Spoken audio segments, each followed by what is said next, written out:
Donc bonjour, Stéphane Matignon de la société Duomed, représentant de la marque Zoll. On se voit aujourd'hui pour la présentation du défibrillateur semi-automatique AED Pro. Voilà comment se présente l'appareil quand il est conditionné, on va dire, dans sa sacoche. Le premier point qui est important pour vous, c'est ici à travers le petit œilleton, on peut appeler ça le petit hublot, c'est de s'assurer que vous ayez un pictogramme qui est un petit V vert. Ça veut dire que l'appareil, on va dire, est opérationnel. Point important, vous n'avez pas à allumer et éteindre l'appareil pour effectuer quelques tests que ce soit. L'appareil s'auto-teste par lui-même tous les 7 jours, donc toutes les semaines.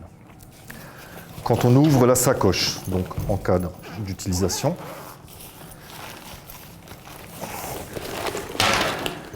voilà comment va se présenter l'appareil. Je retrouve ici ma petite case avec mon V vert à l'intérieur, c'est-à-dire que l'appareil est bel et bien opérationnel. Point important, au bout de l'appareil, vous avez systématiquement une paire d'électrodes qui doit ici rester connectée pour plusieurs raisons. Ça vous permettra, premièrement, d'intervenir beaucoup plus rapidement en cas d'utilisation. Et deuxièmement, le fait que l'électrode soit connectée, ça va permettre l'autotest hebdomadaire de l'appareil, important à retenir. Pour l'allumage de l'appareil, pas très compliqué, on va l'allumer ici. Avant de l'allumer, on va s'intéresser au bouton ici, qui est un bouton, on va dire, qu'on retrouve sur l'ensemble des défibrillateurs, avec l'espèce de petite de Z électrique. Ça va être le bouton des chocs. Donc, quand vous voudrez administrer un choc, ce sera sur ce bouton qu'il faudra appuyer. Particularité, cet appareil est un défibrillateur semi-automatique, c'est-à-dire, en l'occurrence, c'est à l'utilisateur, utilisatrice potentielle d'aller allumer ici, d'aller appuyer sur le bouton. Comme n'importe quel défibrillateur, on va dire, lui, il vous demandera de déchoquer sur 2 arythmies, qui sont des arythmies qui en général mènent à l'arrêt cardiaque. Ça va être la fibrillation ventriculaire, FV, ou la deuxième, tachycardie ventriculaire. Donc retenez FV, TV. Ça, c'est bien heureusement valable pour l'ensemble des défibrillateurs, quel que soit le distributeur, quelle que soit la marque commerciale. Quand on allume le défibrillateur, donc j'appuie sur le bouton ici, on va écouter ce qu'il a de beau à nous raconter. Donc vous voyez que le bouton des chocs passe au rouge. Électrode adulte, ouvrir les voies respiratoires, vérifier la respiration.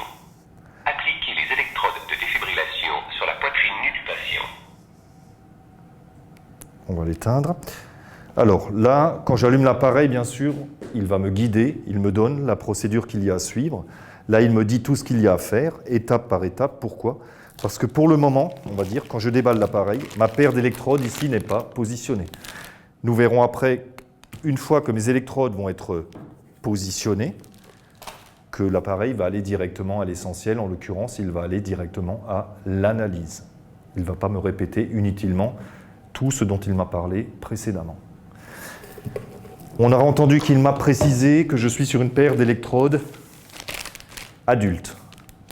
En complémentarité, vous doutez bien qu'il existe des électrodes qu'on va appeler enfants ou pédiatriques. Pour l'ensemble des électrodes, c'est important de connaître la limite. On va parler, on va dire, d'électrodes pédiatriques pour des sujets jusque 8 ans. On va même préciser un petit peu plus pourquoi, parce qu'à 8 ans, vous allez avoir des sujets qui ont différentes corpulences. Vous allez avoir des sujets épais comme ça, on a des fois déjà aussi du pré-ado qui est plus en chair, plus en muscle. Donc par rapport à ça, on va préciser, donc sujet inférieur ou égal à 8 ans, on est sur des sujets qui relèvent de la pédiatrie, qu'on s'entende bien en langage électrode.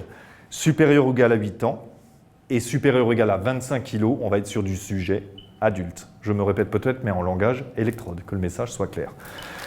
Ici, en l'occurrence, par défaut, j'ai une électrode adulte, puisque majoritairement, quand il y a de l'arrêt cardiaque, ça concerne quand même une population dite adulte, si je traduis en langage électrode, donc une population au-delà d'un poids de 25 kg. En complémentarité, bien évidemment, vous pourriez, en lieu et place de cette électrode adulte, avoir une électrode pédiatrique. Sur ce type d'appareil, c'est ou l'une ou l'autre.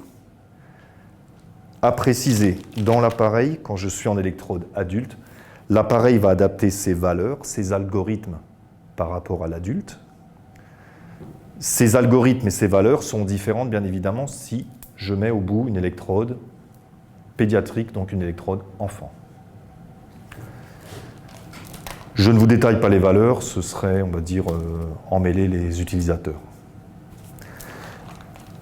Quand le cas est derrière moi, pour retirer l'électrode, je vais simplement ici tirer sur la prise, mon électrode, je la mets de côté. Ma façon de travailler, je vais maintenant passer sur mannequin. Là, on a bel et bien un appareil, on va dire, clinique, un appareil de la vraie vie. Donc, pour le compléter, bien sûr, sur le mannequin, on ne va pas s'amuser sur nous-mêmes, je dois le compléter ici avec un simulateur. Je précise les choses parce qu'il y a fort à parier que beaucoup d'agents et de personnels paramédicaux, quand ils ont fait formation à FGSU ou avec quelques organismes extérieurs, qu'ils aient travaillé directement avec un appareil, on va dire, uniquement d'entraînement. Là, moi, je suis bel et bien sur un appareil clinique, donc mes scénarios, mes scénarii, je dois les avoir ici dans ce simulateur. On va parler du positionnement des électrodes. Les électrodes que nous fournissons, nous, en ZOL, par défaut pour l'adulte, quand vous déballez l'électrode, voilà ce que je vais retrouver. 1, 2, 3 pièces. Les pièces font partie intègre de l'emballage. La première qui va nous intéresser, ça va être celle ici au centre, qu'on appelle un capteur de pression sternale. Son positionnement va se positionner au-dessus du creux sternal. Chez chacun d'entre nous, on a facilité à trouver le creux sternal. Cette pièce-là va avoir pour fonction de retranscrire, on va dire de traduire l'efficacité du massage. Ça se comprend aisément, on le fera après en démonstration. Quand je vais appuyer dessus, il va me donner la profondeur de mon massage. Le positionnement des électrodes, comme je les ai ici, sont positionnés, on va dire, en mode, celles-ci, ce sont des électrodes adultes. Donc je positionne mon capteur de pression sternale. Vous avez ensuite celle-ci qu'on va positionner en apex et celle-ci qu'on va positionner en sternum. Les vraies électrodes, suivant, on va dire, la corpulence, la largeur, vous me passerez le terme du sujet, bien évidemment, je peux écarter l'électrode en apex et en sternum afin que mon onde biphasique circule de façon optimale.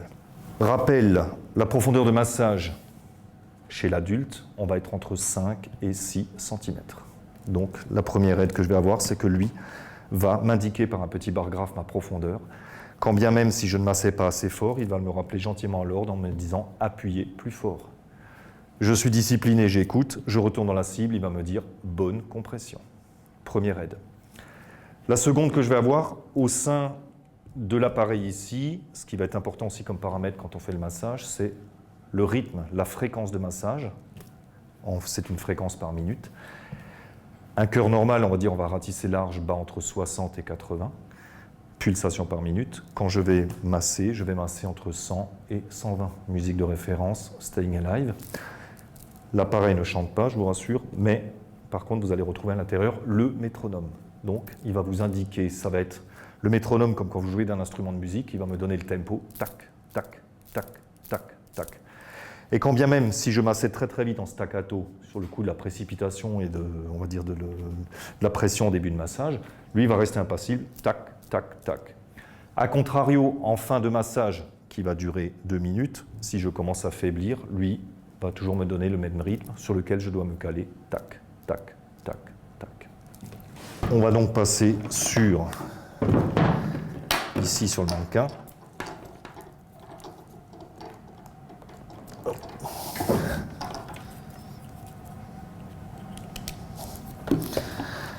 Je vais lui mettre en arythmie une fibrillation ventriculaire, intitulée ici sur mon simulateur VF.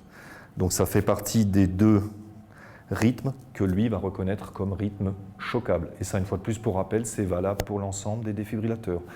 Le défibrillateur vous demandera de déchoquer sur FV ou TV, même si c'est un défibrillateur automatique, schématiquement, il va auto-appuyer sur le bouton, quand bien même il va reconnaître une de ces 2 arythmies. Nous allumons. Et on va écouter ce qu'il a de beau à nous raconter. Ne pas toucher la victime, analyse en cours. Particularité, vous avez le tracé.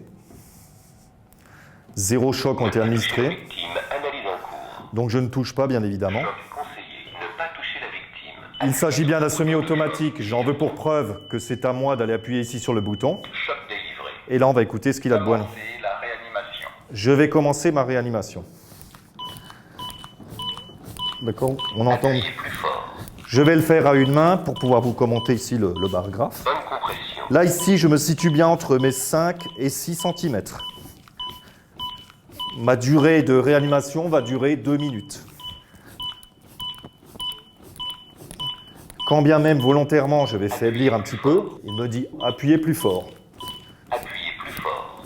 Je l'écoute Bonne compression. et là il va me dire bonne compression. Et vous entendez bien que, on va dire, ce rythme n'est pas forcément la retranscription de ce que je fais, parce que si j'y vais en staccato, d'accord, lui il reste dans le rythme. Si à contrario je baisse de rythme, on va aller tout doucement, vous entendez bien que le rythme qui est dans le défibrillateur n'est pas une retranscription du rythme que je suis en train de donner. Appuyez plus fort. Je retourne dans le rythme. Bonne compression. Ce retour d'information, vous ne l'avez pas par quelque miracle que ce soit, vous l'avez bel et bien parce que mon électrode ici est doté d'un capteur de pression sternale. J'en veux pour preuve. Si je commence à masser ici, vous allez avoir une retranscription puisque là, je lui donne bel et bien une amplitude. Point particulier, ce retour d'information, je l'ai uniquement quand je vais travailler avec mon défibrillateur avec une électrode qui est dotée d'un capteur de pression sternale. Si on fait la démonstration dans l'autre sens. Mon capteur de pression sternale n'est pas positionné sur ma victime. Je commence mon massage. Vous n'aurez plus de retour d'information. Pour preuve que c'est bien ici ce capteur de pression sternale qui me donne cette information. Le défibrillateur ici a une particularité. Arrêtez la réanimation. On va écouter ce qu'il a à nous dire. Ne pas toucher la victime. Analyse en cours. Donc il relance une analyse. Moi je suis toujours en fibrillation ventriculaire. Je ne touche pas. Ne pas toucher la victime. Analyse en cours. Choc conseillé. Ne pas toucher la victime. Je rechoque. Bouton de choc clignotant. Donc semi-automatique pour rappel. Choc délivré. Et là je vais recommencer. Commencez la réanimation. Appuyez plus fort. Bonne compression. Important quand vous massez aussi, bon normalement on se met au sol, on se fait en appui sur ses jambes, on aura plus de force. On n'est pas là pour pomper sur le mannequin. En fait c'est vraiment le poids du corps qui va donner l'efficacité du massage. Et quand vous massez, ce qui est important, c'est de bien masser entre 5 et 6, mais pensez aussi au relâcher. La particularité qu'a l'appareil ici, le médecin a la possibilité de débrayer cet appareil. Nous allons faire pour cela un appui long sur les deux touches ici, en même temps. Apparaissent à ce moment-là le menu semi-auto en face de cette touche et manuel. Qu'est-ce que vous souhaitez? Le médecin souhaite lui passer en manuel. À partir du moment où le médecin est passé en manuel, il ne va plus être prisonnier des 2 minutes de RCP, on va dire de réanimation, et il va pouvoir aussi déchoquer sur le rythme auquel il souhaite déchoquer. D'accord? Pour le charger. Ne pas toucher la victime. Charge en cours. Choc délivré. Je veux tout de suite rechoquer dans la foulée. Je ne suis pas obligé d'atteindre ces 2 minutes. Pourquoi? Parce que je suis en mode, on va dire, libre, en mode déverrouillé. Je peux tout de suite recharger. Ne pas toucher la victime. Charge en cours. Choc délivré. Et après, même chose, on continue la réanimation. Vérifiez la victime. Là, je pourrais quand bien même à nouveau recharger. Ne pas toucher la victime. Charge en cours. Choc délivré. Voilà, tout ça pour dire que à partir du moment où j'ai déverrouillé, on va dire le mode basique, le mode DSA, je peux choquer sans attendre mes 2 minutes, je peux choquer successivement. D'accord? Par contre, même si je suis en mode libre, je vais être tributaire de l'historique de mes chocs, je m'explique. Chronologiquement, en mode adulte, le premier choc va se faire à 120 joules, 150, 200, quand bien même quatrième, cinquième choc, 200, 200, 200, 200. Quand je passe en mode, on va dire, libre, débrayé, je suis tributaire de l'historique de ces chocs. C'est-à-dire, si j'ai fait mon premier choc à 120 joules, le second à 150, je passe en mode libre, je vais rester à 200, 200, 200. Je n'ai pas possibilité de régler l'énergie ni de régler l'ampérage qui va avec. Voilà pour l'appareil. Autre particularité, c'est un appareil à pile, il ne se branche pas sur le secteur. Durée moyenne, on va dire, des piles, de 4 à 5 ans ou de 150 à 200 joules. L'appareil est aussi ce qu'on appelle IP55, c'est l'indice de résistance, on va dire, à l'eau.